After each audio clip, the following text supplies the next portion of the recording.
Bene, good. So, lesson number, I don't know. Last time, 17? Wow. Last time I completed the definition of the theory. So, let me summarize the theory in this formulation. This is LQG in just a few equations. There is a kinematic part in which we work in terms of Hilbert spaces associated. A graph is with the notation I introduced SU2 to the L over SU2 to the N, where the action of the gauge on the group element is given by the graph. So the states are functions on this group element, and there is a bunch of operators. The most important one are associated to the links of the graph, and they satisfy the SU2 commutation relation for the same link. So delta L L prime epsilon ij k L k L. So this is the kinematics, which we did before, and the dynamics can be summarized in one equation or two equations. So in this Hilbert space, there is a vector, or more precisely a bra, so a linear map from this Hilbert space to the complex number, which is the amplitude, which I write as W. I don't remember if I used A or W. So it's in this space, so it's a function of the HL, and it's written as a bunch of integrals over SU2 element, which depend on the vertices and faces of a two complex, and is just the product on the faces of the delta function of these around the face, product of the faces of the delta function of the product of the H VF around the face, so the various vertices around the face, and then a product on the vertices of a vertex amplitude, which is the main object of this thing here. And the vertex amplitude is a function of SU2 group element, of the group elements around it, which are associated to faces, and is an integral on SL2C element, SL2C elements associated to the edges that come out of the vertex, and a product of what of one piece per each face that come out of the vertex. So the product on the faces that come out of the vertex of 2j plus 1. I hope I haven't. Sorry, of a sum is not j yet. A sum over j spins from 0 to infinity, half integers, 2j plus 1. The trace in the j representation of, so we have a face here, h of that face, and the two SL2C group elements that come out of the face, which I call GE prime, oriented appropriately, so that this makes a turn, and this is y gamma dagger.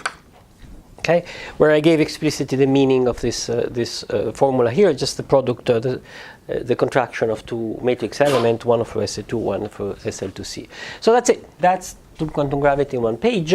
Let's put this. Let's do a little bit more clearly what are these indices meaning. The kinematical part.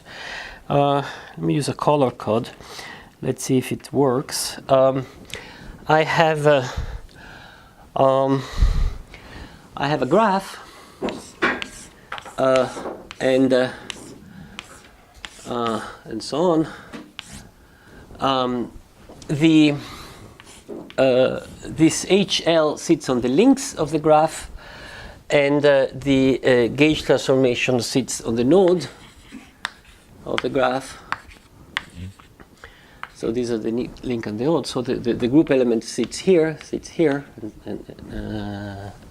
and so on.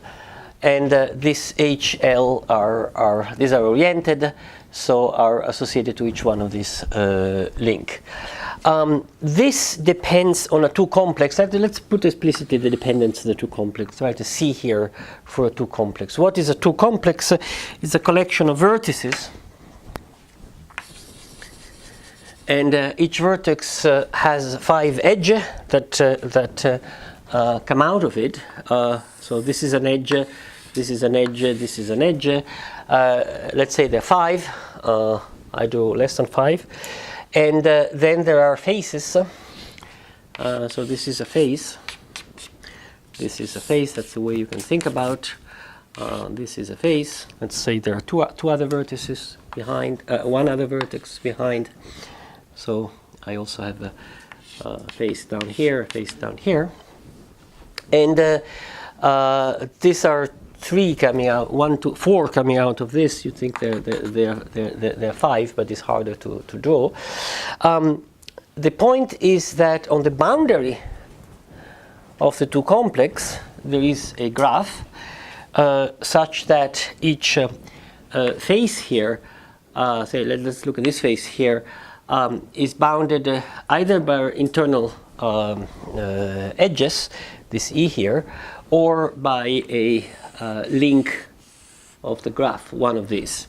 And the edges bounce on the node of the graph. So each vertex here has around it some edges and some faces, and each face has 2 edges which are its own brother. So each HF here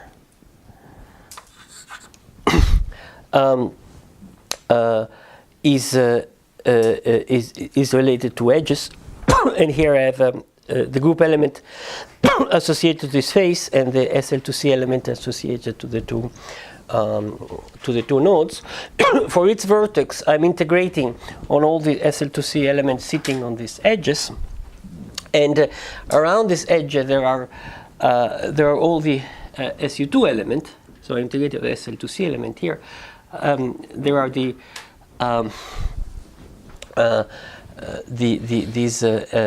SU2 elements, which for the internal faces, if you're inside the 2 complex, so you just put a delta function. If you're on the boundary, this is the boundary in the spin network boundary, right? This is the way things is together. This is how the theory works. A couple of observations before going ahead.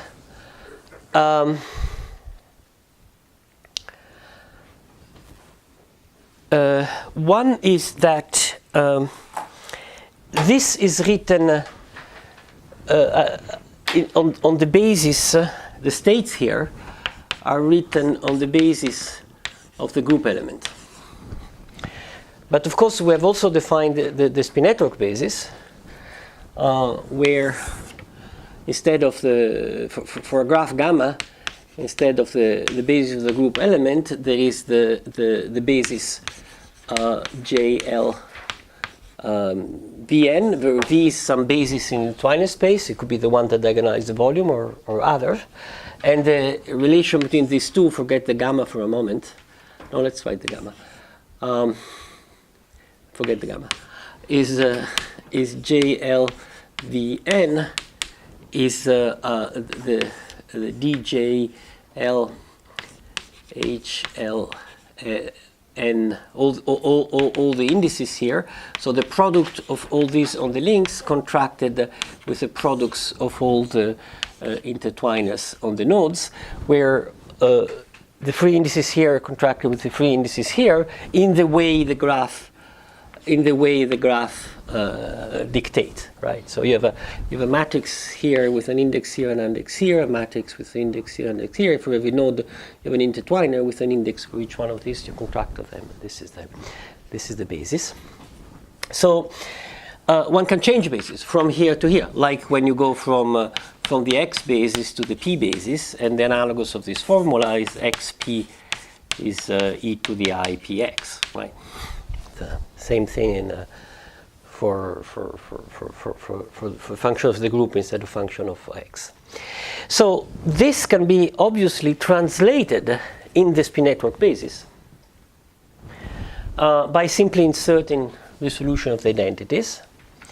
So I can write this we did in the spin network basis, but I can rewrite this as an amplitude on the spin network basis by simply integrating on this SU2 element and putting a solution of the identities with this, and I get an expression which it's entirely in terms of spins and intertwiners without group elements, and it's not too hard to do it, to work out, which is just a simple property of the of these matrices here. If you want to see how this works, try to do it. It's in the book, so you can try it, and if you fail, you see how it works in the book. There's a little rearranging of terms, but essentially what happens is very easy. At the end, you get an amplitude, this amplitude here, W, which is a function of the spins and the intertwiners, right? Because you go to the other basis, and it turned out to be given by a sum over spins associated to faces, to internal faces, and intertwiners associated to edges.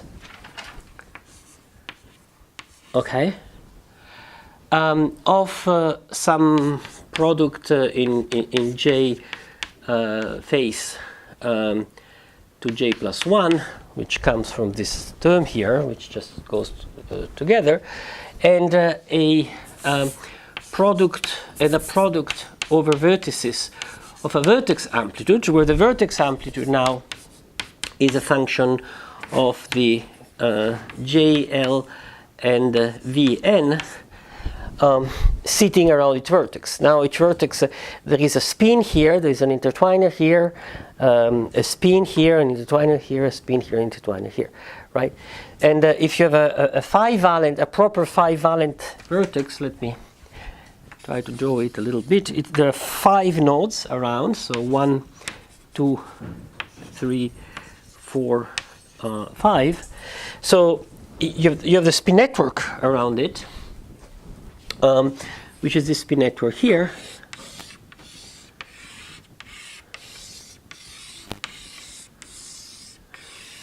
Okay, which happens to be the symbol of the Red Brigades in Italy in the 70s, but it's not supposed to be related to that. You have edges that come from here to here, and you have faces in this way here. So this object here is the main object of the theory. Is the amplitude of the vertex is a function of 10 spins and 5 intertwiners. Right, this is the key object, and it's written explicitly in terms of this SL2C integral. So in terms of this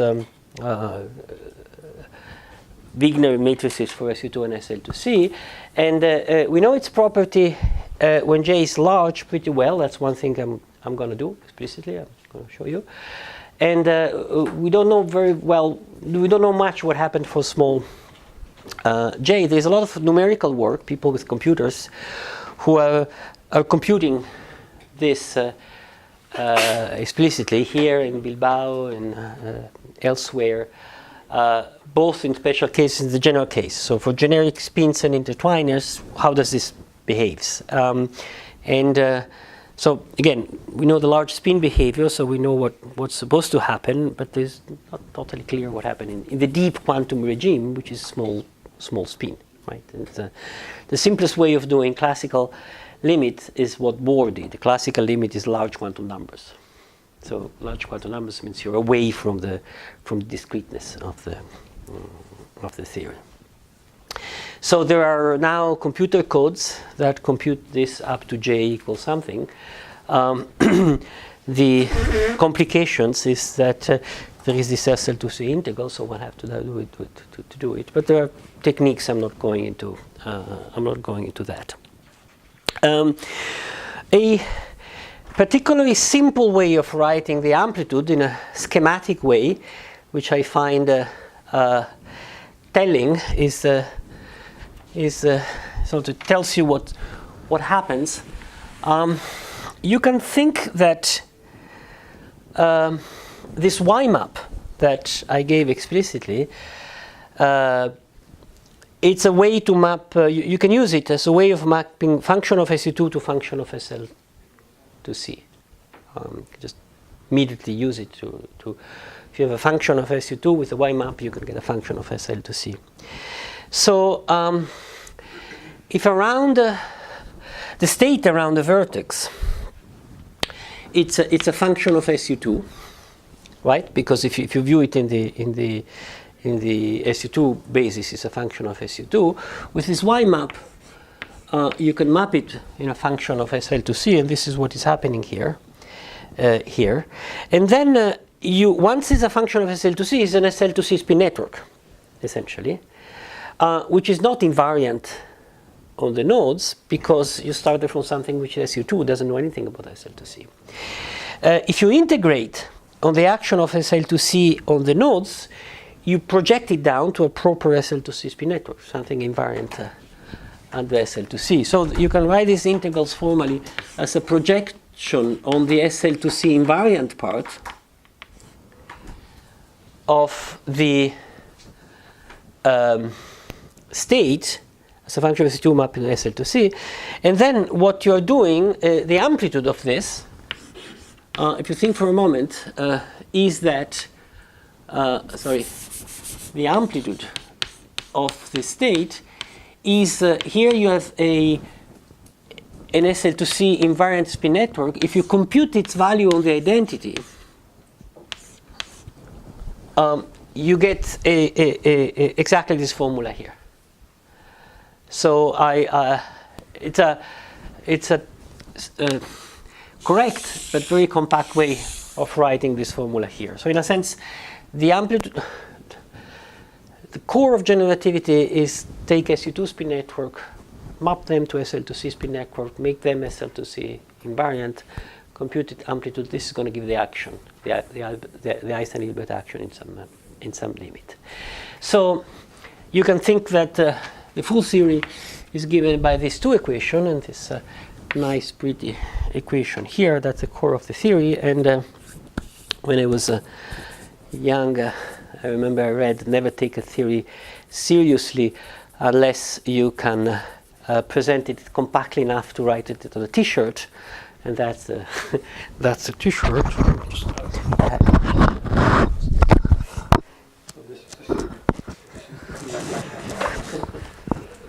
And it's hot.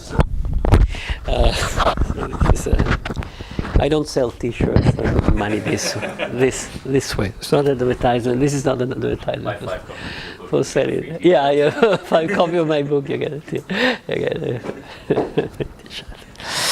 Good. So that's the theory. Of course, is given very abstractly like that, and you start understanding it when you work with it, and when you think with it. So let me say a few general things about it, just to orient you. First of all, there is a sense in which there is locality. Right? Remember, these fields don't live in a space-time given, but this is a quantum of space, right? This is a blob, which is a minimal piece of space. It's a blob, which is a minimal piece of space. This is a quantum of space, and you can view this as a discretization of space, and this is a discretization of space-time. So this is the dual. I introduced as a dual for simplex. You can also view as on the boundary for simplex we have 4 tetrahedron. You have 4 tetrahedra, 1 tetrahedron splitting into 4. That's the way you can think about it. So it's a history of space-time quanta, and this is a representation of space-time. In fact, you can associate a 3 geometry to the data of a spin network. You can associate a 4 geometry to the data of a spin foam. If we have time, I'll go into some detail. And the amplitude, the total amplitude, is just a sum over geometries, over configuration of something which is a local product of amplitudes, which is what you expect from locality, right? You expect something like the functional integral of some field, e to the IH, an integral in space, in d4x, of some action, or some Lagrangian. And e to the sum is the product of things, right? So e to the sum of things is the product of e to the to each one of them. So this product of the vertices here is like is e to the sum of that. Theory is local. Things happen each interacting with the next one. There is no long range interaction. Is the F-tail Lorentz invariant?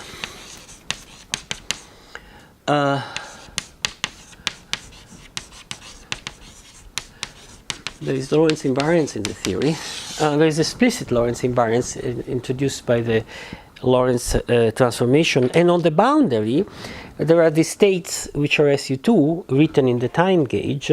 But if one really wants, one can go to a fully manifest Lorentz invariant formalism on the boundary by getting out of this. And one has proper SL2C spin network on the boundary. There's nothing one really gain except writing this manifested. It was done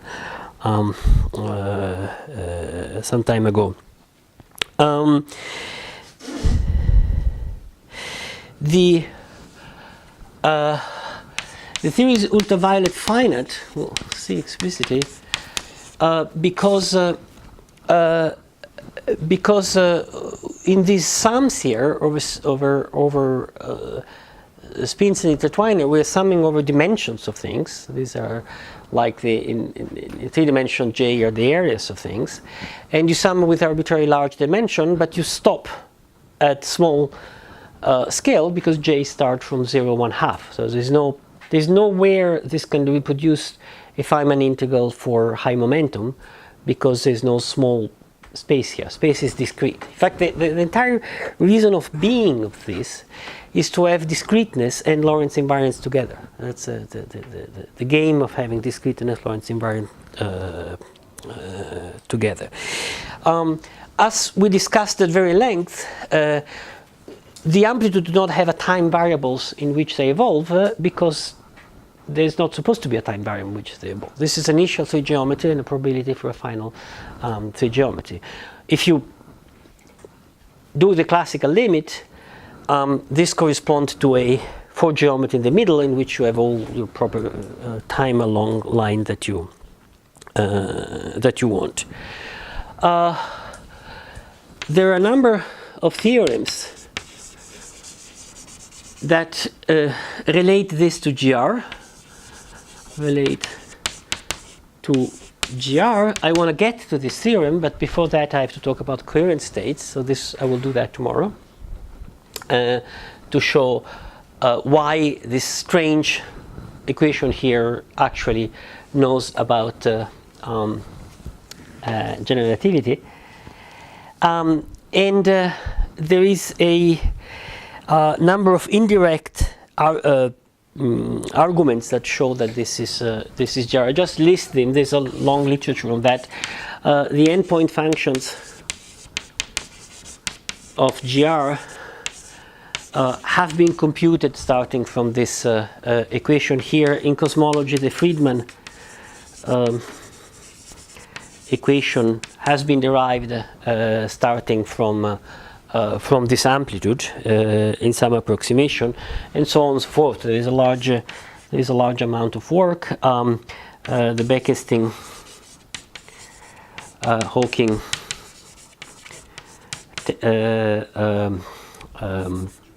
entropy has been derived in zillions of times using that, and the recent work which we've been doing here is to compute tunneling probability for black holes going to white holes. Black hole to white hole tunneling probability. You have classical space-time. You have a collapse of a star, of something. A lot of time passes, so you want to know what happened in the future. At some point, there can be a quantum tunneling, some region where classical equations are violated, and we have studied the possibility that at some point the black hole tunnels into a white hole, and what is inside comes out using exactly these equations here. Fabio and Marius have a hard-worked paper on that, just basic on this on these equations here. I should, of course, I have not mentioned any names behind all this work. If I had to start to give credits, there's a huge number of people who are behind this equation, starting from the Asheka, Smalling, Lewandowski pooling of whole team, and of Barbero of all the work setting up the sort of the first era of the LQG. But specifically, this equation here come from not a few people, many people. I mean, here there was Jonathan Engels, who is now in the US. Roberto Pereira, who is now in Brazil. There was Simone Speziale has worked on that. Levin, Laurent Friedel has worked on Kirill Krasnov, and the Polish group, Lewandowski and all his collaborators. We have Polish unpronounceable names for me, Kamiński, Kielowski, and etc. So it's a collaborative thing. In fact, these equations came out in various versions, and then they were sort of converging together. These things you say it gives the Friedman equation. Is it like a concrete that from this definitely this sort of Friedman equation comes about, or is you do you have you discretize the universe, you see how it evolves with this thing here. You compute evolutions, and you discretize it in very rough discretization, because the Friedman equation is only 1 degree of freedom, if you want, and out of that you do some manipulation, and you see how the scale factor changes with respect to some other variables that you have around, and you get the Friedman equation from. So there's no ambiguity like in string theory where you can predict multiple results from the individual. Good. I'm getting to that. The theory I've defined is. It's just one, right? There's nothing ambiguous. This is it. Then you can compute it's either right or wrong. And in fact, there is no free parameter in it. Of course, there is a free parameter because there is h bar g written. This is in as I've written it is all dimensionless, but to connect to meters and seconds, you have h bar g. So it's just one parameter here. If you add matter, h bar and g separates, so you have h bar and g separated because g comes into the coupling with matter. So there's no ambiguity. There are no zillions however, this is not a God-given theory, and all sorts of variants have been studied. There's a number of, in fact, this next thing I wanted to talk. There's a number of variants, and I've given you one version because it seems to me the easiest to work with and the one I'm working it. But I myself switch between various variants of the theory. We don't control the theory well enough to be sure that this is a final version or anything like that. And one variant which I've mentioned is that I've only talked about triangulations. So tetrahedra and four simplices, but there's very little, in fact, which is attached to these graphs and these two complexes being dual into triangulation. All the equations make perfectly sense if you go to general graphs and general triangulations. And in fact, especially the Polish group has made this point very explicitly. And there are reasons to go to general graphs which are not dual to triangulations, and in particular have arbitrary valence. Especially if you come from the old canonical theory, in which these loops were just arbitrary loops in space meeting in intersections. That was Lewandowski's original suggestion. Y should be four valent. So you can go out of triangulation and have general graph, general two complexes. A lot of what I've said remains, and in fact it's quite interesting how it remains. If you have a node with not four but more than four links, then obviously you cannot interpret it geometrical dual to a tetrahedron. But there is a theorem, it's called Minkowski theorem. It's a theorem dual Minkowski. It's the same Minkowski, but it's nothing to do Minkowski. Nothing to do with Minkowski geometry. The theory says that if you have a polyhedron,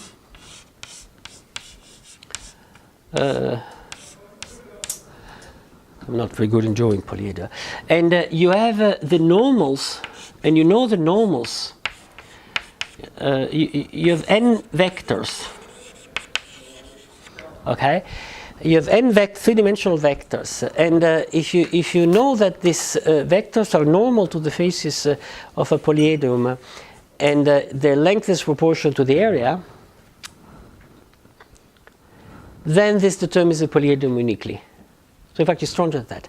If you have n vectors which satisfy the condition sum of all of them, that all this sum of all of them sum to zero, it's sufficient to have an arbitrary number of vectors satisfying this equation here, and the theorem says that there is one and only one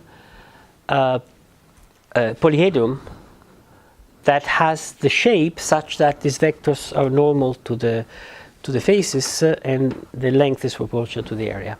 So the L operators sitting on the links of an arbitrary graph do define a geometry of this polyhedron instead of. So many things generalize like that. Some are harder, and the classical limit is much harder, and it's not obvious. It goes by. So this is one variant, which it's definitely interesting, especially because when you wanted to use the theory and do calculations, and you want to discretize pieces of space-time, to do it with triangulation can be very hard, as somebody knows here. So it's easier to say, forget the triangulation, just discretize it in a more general way, and the theory can be taken in this manner.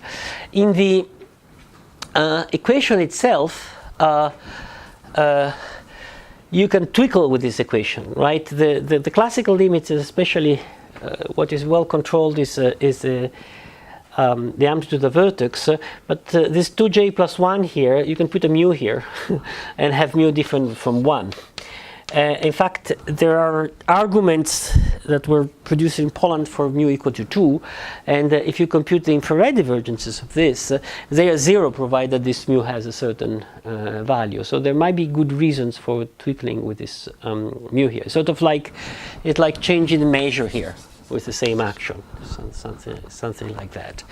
And in fact, you've been studying the possibility that for some particular value of mu, there is a sort of scaling variance, and you can refine the triangulation, and the expectation value of operators don't change. So it's and other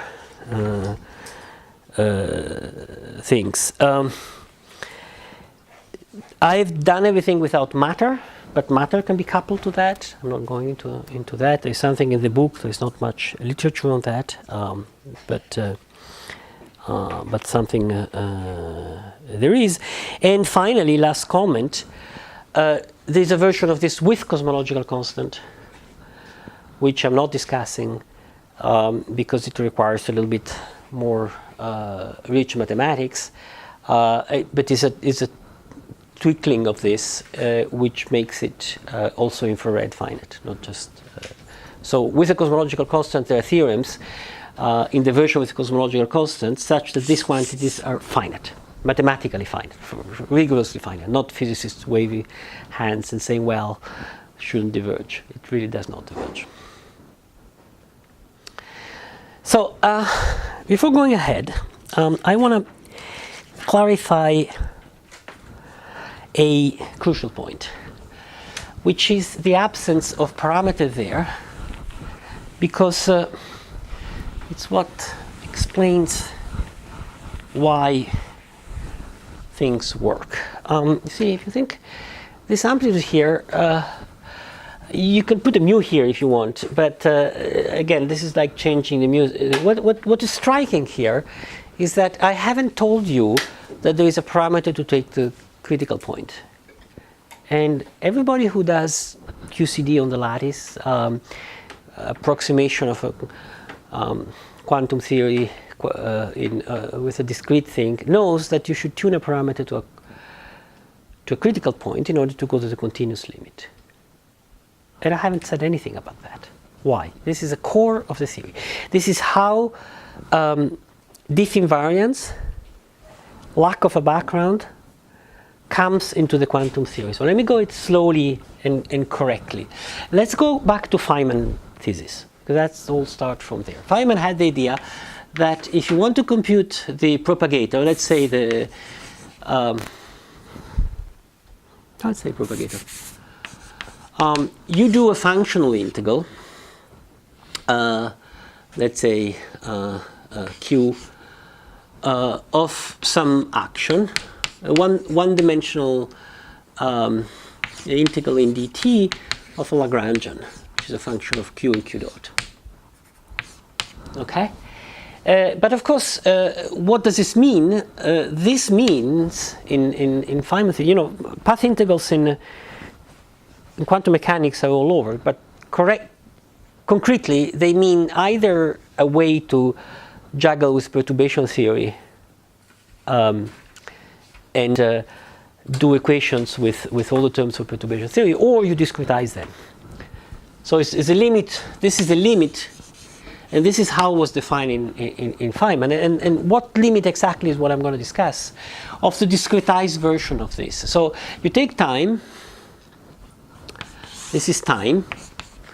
Here there is timer, very Newtonian things. You do this from some initial time to some final time, say total time, big T or whatever, and you break it, time in n little steps, and each one is epsilon, so is T over n.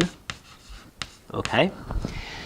And what Feynman did is to take this thing here, e to the h t q prime, and break this into a product of e to the h epsilon, right? Many of these.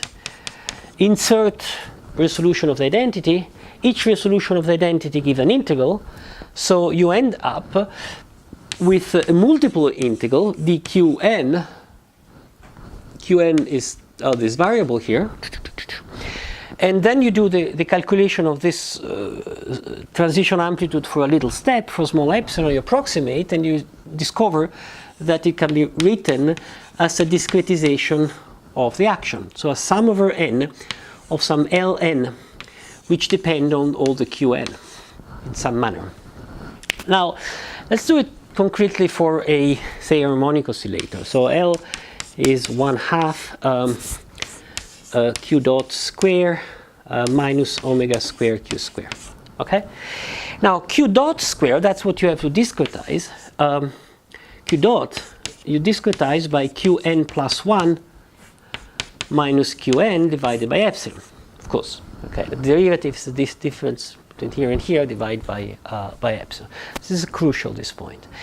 So the discretized action here, this thing here, S discretized with big N, is what?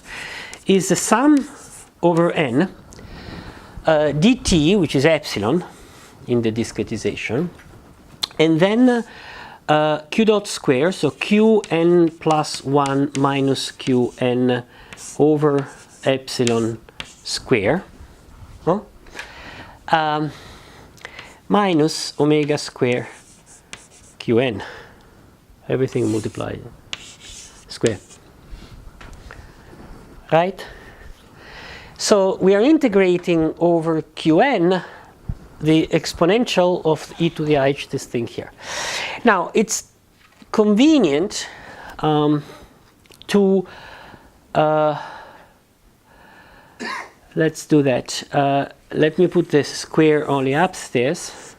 So there's an epsilon square here that it's this one, and I have an epsilon here. Epsilon goes here. It's convenient, and what one does all the time to get rid of this epsilon downstairs. This is an integration of qn, so I can change variable. I have a q star, a q tilde, which is this by square root of that. Okay, so I just change my integration variables. I take this away, and I get a square root upstairs, but there are two of here. I get an epsilon squared there upstairs, if I'm not wrong. So what I get is the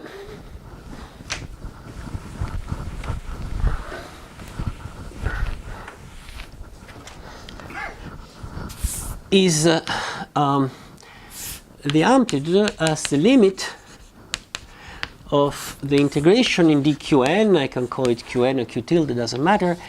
Integration variable, the sum over n of qn plus 1 minus qn square minus epsilon square omega square qn square, right? And it's a good idea to call this omega epsilon, I don't know. So let me actually call it omega epsilon. The point is that there's an epsilon in its belly, right? And I'm summing from 0 to n, from 1 to n. So I'm taking the limit for n going to infinity, but I have to remember that is also omega epsilon going to 0, right? And the key point is that there is this one. So the path integral gives back the continuous theory provided that a parameter is taken to a critical value. This is happening all over in the discretization and getting back to the continuous limit. If you do QCD on a lattice, it's exactly the same thing. You have the Yang-Mills theory, you have a lattice, you discretize the Yang-Mills theory as a group element of the link. The Yang-Mills action is f mu nu, so you want to approximate f mu nu, you take the u around the plaquette, right? For small lattice size, the u around the plaquette is the identity plus f square. So you get the action out of that. You write the action in terms of the plaquette, but this is 1 plus f square with a square, a being the lattice space. So you have this a that floats around, which if you write in the action, it sits in front of the action. So when you do lattice quantum field, lattice QCD, in front of the action, you have a coupling constant. You have to take to 0 to get to the continuous theory. You have to go to the critical point. All right, this is what is written in all the books.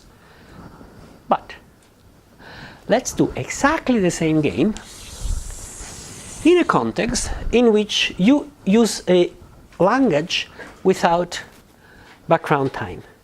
So let's take the same system, this system here, harmonic oscillator, but let me treat Q and T on the same ground. So I have both of them evolving in some parameter tau. Remember that if we take q and t in the same ground, we can evolve them in a parameter, which is unphysical. But that's how general relativity is formulated, something evolving in a physical parameter time. And uses a Lagrangian, okay, as an action. So my new action is going to be the integral in d tau of a Lagrangian evolving in tau.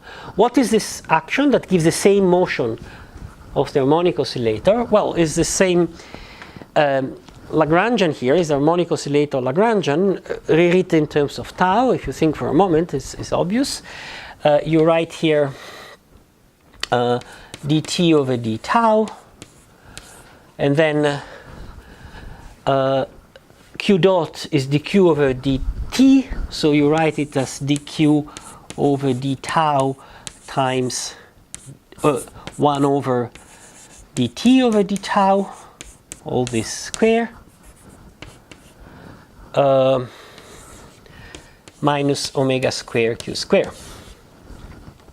So let me call q dot and t dot the derivative with respect to tau, so this is a less cumbersome notation.